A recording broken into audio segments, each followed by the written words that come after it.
ಎಲ್ಲರಿಗೂ ನಮಸ್ಕಾರ. ನಾನು ಪ್ರೊಫೆಸರ್ ಪ್ರಿಯಾಂಕಾ ಕುಲಕರ್ಣಿ.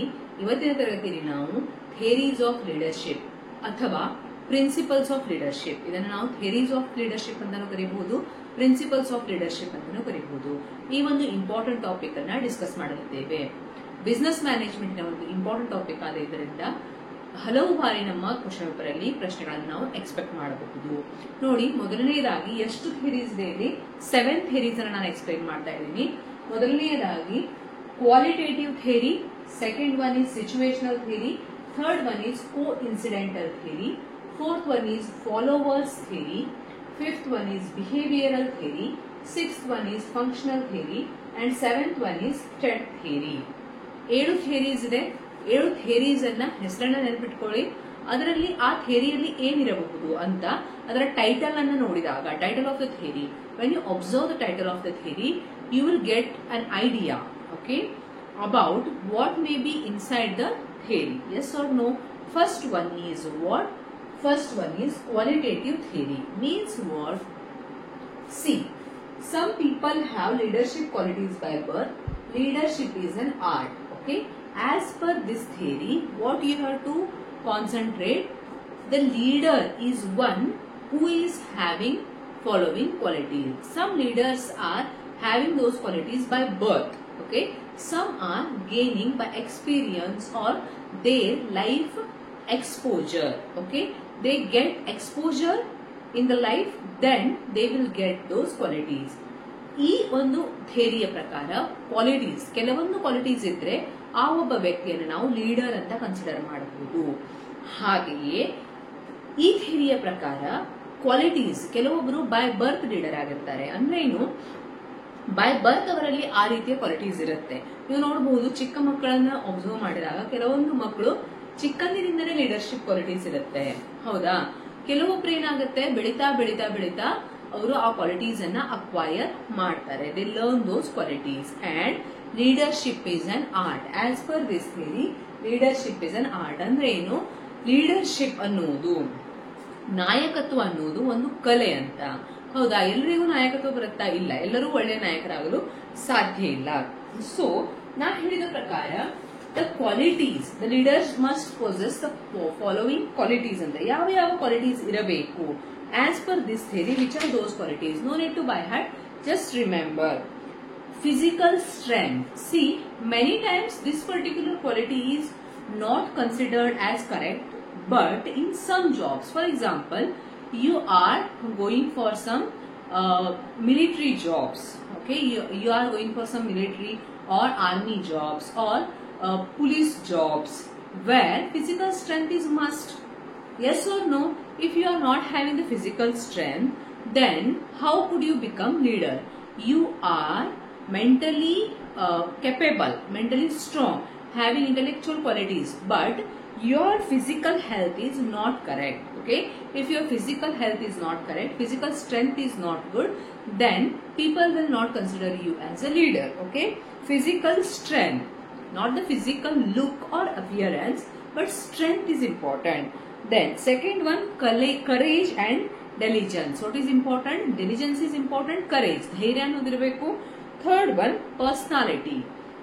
ಪರ್ಸನಾಲಿಟಿ ಅಂದ್ರೆ ಏನ್ ಹೇಳಿ? ವ್ಯಕ್ತಿತ್ವ. ಒಂದು ವ್ಯಕ್ತಿತ್ವ ಅನ್ನೋದು ಅಟ್ರಾಕ್ಟಿವ್ ಆಗಿರಬೇಕು. ನಿಮ್ಗೆ ಯಾರನ್ನಾದ್ರೂ ನೋಡಿದಾಗ ಲುಕ್ಸ್ ಹೇಗಿದೆ ಅನ್ನೋದು ಪರ್ಸನಾಲಿಟಿ ಅಲ್ಲ. Personality means what? Qualities those are attracting. ನಿಮಗೆ ಇಬ್ರು ವ್ಯಕ್ತಿಗಳಿದ್ರೆ ಒಬ್ಬರನ್ನು ನೋಡಿದಾಗ S, that particular person is having some qualities ಅಂತ ಅನ್ಸುತ್ತೆ. ಇನ್ನು ಕೆಲವೊಬ್ಬರನ್ನು ನೋಡಿದಾಗ ಏನ್ ಅನ್ಸುತ್ತೆ ಹೇಳಿ? They are not having confidence, they are not having the hope to live the life or confidence and that particular fire to lead the life. Yes or no? That is called as personality. Then instant decisions. Leader must take instant decisions. He should have the quick decision making power. If he is doing delay or delaying every decision, it will impact the organization. Then capacity to teach. A good leader must be a good teacher always. Why? Because when he can teach the things effectively, when he can, teaching is what? Convincing his followers, then only he could be called as good leader. Then diligence towards the objectives means what, ಒಂದು ಚಾಕಚಕ್ಯತೆ, ಒಂದು ಚತುರತೆ ಅನ್ನೋದು ಇರಬೇಕು. Okay, friendly behaviour ಇರಬೇಕು. Then technological skills are also important. You know that in today's era, if you don't know how to use your applications in your computer, laptop or any other advanced technologies, mobile, everyone can operate mobiles. That is not a big deal, but new advanced technology also be known by leader. Then ability and trust. These are the qualities given by first what theory of leadership, behavioral theory. Just remember these qualities. Second one, situational theory means what? As per this theory, as per first theory, qualities are important. Okay, qualities are important and I have explained those qualities. ನಾನು qualities ಅನ್ನ ಹೇಳಿದೆ ನಿಮಗೆ, ಆ qualities ಇರಲೇಬೇಕು leader ಅಲ್ಲಿ ಅಂತ. Second theory ಏನ್ ಹೇಳುತ್ತೆ, ಸಿಚುವೇಶನ್ ಅಫೆಕ್ಟ್ ದ ಲೀಡರ್ಶಿಪ್. ಅಂದ್ರೆ ಕ್ವಾಲಿಟೀಸ್ ಇರುತ್ತೆ ನಮ್ಮಲ್ಲಿ ಧೈರ್ಯ ಏನು ಇದೆ, ಆದ್ರೆ ಎಲ್ಲ ಸಿಚುವೇಶನ್ ಅಲ್ಲಿ ನಾವು ಧೈರ್ಯವಂತರಾಗಿರಲು ಸಾಧ್ಯನಾ? No. Our courage are our qualities, our personality. First ನಾನು ಹೇಳಿದೆ ನಿಮ್ಗೆ, ಕರೇಜ್ ಇರಬೇಕು, ಆಮೇಲೆ trust and friendly behaviour. Can you be friendly in each and every situation in your life? No. Sometimes you will become rude with your subordinates or followers. Yes, that's why as per this theory, ಈ theory ಏನ್ ಹೇಳುತ್ತೆ, situation affects leadership. Leadership ಅನ್ನ situation affect ಮಾಡುತ್ತೆ. In simple words you can remember. What are those situations? Means culture. Culture is different. Okay, decisions are dependent on culture many times. The decisions which you take in Indian company or in India, the foreign company which is taking decisions in India is always based on Indian culture, and the decisions which is taken in foreign means other countries is based on their culture. For example, in India there is lots of importance for festivals. Okay, but in many MNCs nowadays people are not getting holidays for Indian festivals. Yes or no? Only one day. For example, now Dashehra, 5-6 days, 8 days festival is there, but only one day will get what? Holiday. And in other Deepavali and other festivals also will not get, because that is not their culture. They are originated in other country, so they have to work according to their culture. Yes or no? And in our India, family system and family bond is strong. Yes or no? But in foreign countries, when they come to one age, for example 12, 13 age, they become independent. They are not dependent on their parents. They are having their independent life. Their decisions are different, and the companies operating in those countries, ಆ countries ಅಲ್ಲಿ operate ಮಾಡುವಂತ ಕಂಪನಿಗಳು ಅದೇ ರೀತಿ decisions ಅಂತ ತಗೊಳುತ್ತೆ. ನಮ್ಮ ಕಂಟ್ರಿಯಲ್ಲಿ operate ಮಾಡುವಂತ ಕಂಪನೀಸ್ ಲೀಡರ್ಸ್ ಕಲ್ಚರ್ ಅನ್ನ ನೋಡ್ಕೊಂಡು ಡಿಸಿಷನ್ ತಗೊಳ್ಬೇಕಾಗತ್ತೆ. ಸೊ ಬಿಹೇವಿಯರಲ್ ಥಿಯರಿ ಅಂದ್ರೆ ಏನು? That leadership is depending on culture, people. The person is a good leader, but the people around him, the subordinates, the workers, decision is dependent on them also, depending on their behavior, depending on their situation, people, how their mental ability is there, or their thought process is there, what is their capacity. On the basis of that, other basis in ಮಾಡೋದಕ್ಕೆ decision. Work, nature of work. ನೋಡಿ, ಪ್ರತಿಯೊಂದು ಕಂಪನಿಯಲ್ಲಿ work ಬೇರೆ ಬೇರೆ ಆಗಿರುತ್ತೆ. ಆ ಕಂಪನಿಯ ವರ್ಕಿಗೆ ತಕ್ಕಂಗೆ ಡಿಸಿಷನ್ ತೆಗೆದುಕೊಳ್ಬೇಕಾಗತ್ತೆ. Every leader, if a leader is working in some other company earlier, now he has shifted to other company, he cannot take same decisions because work is different.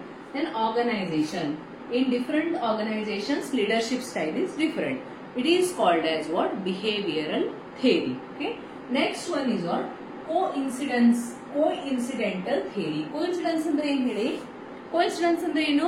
ಒಂದು ನಾವೇನಂತೀವಿ, ಮೊದಲೇ ಪ್ರಿಡಿಟರ್ಮೈನ್ಡ್ ಇರೋದಿಲ್ಲ, ಮೊದಲೇ ಡಿಸೈಡ್ ಆಗಿರೋದಿಲ್ಲ, ಅದು ಒಂದು ಯೋಗ ಅಂತೀವಿ, ಒಂದು ಆಗೋಯ್ತು ಅಂತ. It is not predetermined. Okay, so here there is no leadership style appropriate. ಈ ಒಂದು ಥಿಯರಿಯ ಪ್ರಕಾರ ಕೋಇನ್ಸಿಡೆಂಟ್ ಅಂದ್ರೆ ಏನು? ಈಗ ಬಿಹೇವಿಯರಲ್ ಥಿಯರಿನೇ ಅಪ್ರೋಪ್ರಿಯೇಟು ಅಥವಾ ಫಸ್ಟ್ ಒನ್ ಕ್ವಾಲಿಟೇಟಿವ್ ಥಿಯರಿನೇ ಅಪ್ರೋಪ್ರಿಯೇಟ್, ಈ ತರ ಯಾವುದೋ ಒಂದು ಥಿಯರಿ ಅಪ್ರೋಪ್ರಿಯೇಟ್ ಅಂತ ಹೇಳಕ್ಕೆ ಬರೋದಿಲ್ಲ. So there is no leadership style appropriate leadership style ಅನ್ನೋದು ಇಲ್ಲ. ಇಟ್ ಇಸ್ ಕೋಇನ್ಸಿಡೆನ್ಸ್ ಅಂದ್ರೆ ಆ ಒಂದು ಸಿಚುವೇಶನ್ಗೆ ತಕ್ಕ ಹಾಗೆ, ಆ ಒಂದು ಸಂದರ್ಭಕ್ಕೆ ತಕ್ಕ ಹಾಗೆ decisions ತೆಗೆದುಕೊಳ್ಳಬೇಕಾಗುತ್ತೆ. This theory emphasized that there is no leadership style which is appropriate. Appropriate ಅಂತ ಇದೇ leadership style ಎಲ್ಲಾ ಕಂಪನಿಗೂ ಅಪ್ಲೈ ಆಗುತ್ತೆ ಅನ್ನೋ ತರ ಯಾವುದೇ leadership quality ಇಲ್ಲ. Okay? There are 3 elements of this theory. ಈ ಥಿಯರಿಗೆ 3 ಎಲಿಮೆಂಟ್ಸ್ ಇದೆ. ಯಾವುದಕ್ಕೆ? ಕೋಇನ್ಸಿಡೆನ್ಸ್ ಥಿಯರಿ, ಥರ್ಡ್ ಥಿಯರಿಗೆ 3 ಎಲಿಮೆಂಟ್ಸ್ ಇದೆ. ಏನ್ ಹೇಳ್ತಾ ಇದ್ದಾರೆ ನೋಡಿ, there are 3 elements to this particular theory. If harmonious and peaceful relationships are established between leader and his followers, then it can affect them in more better way.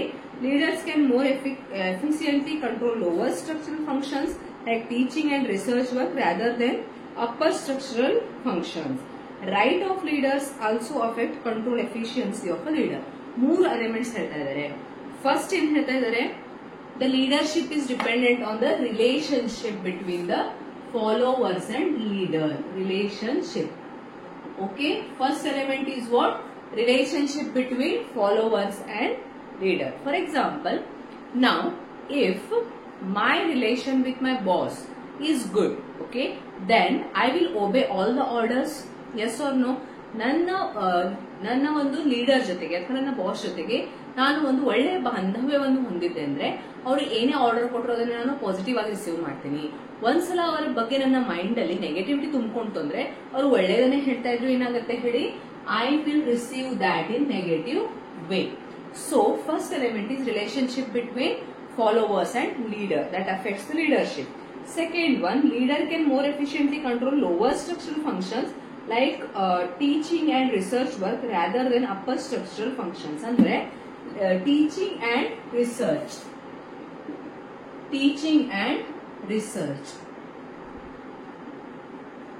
See here, leader can control leadership or leader. A leader can control what?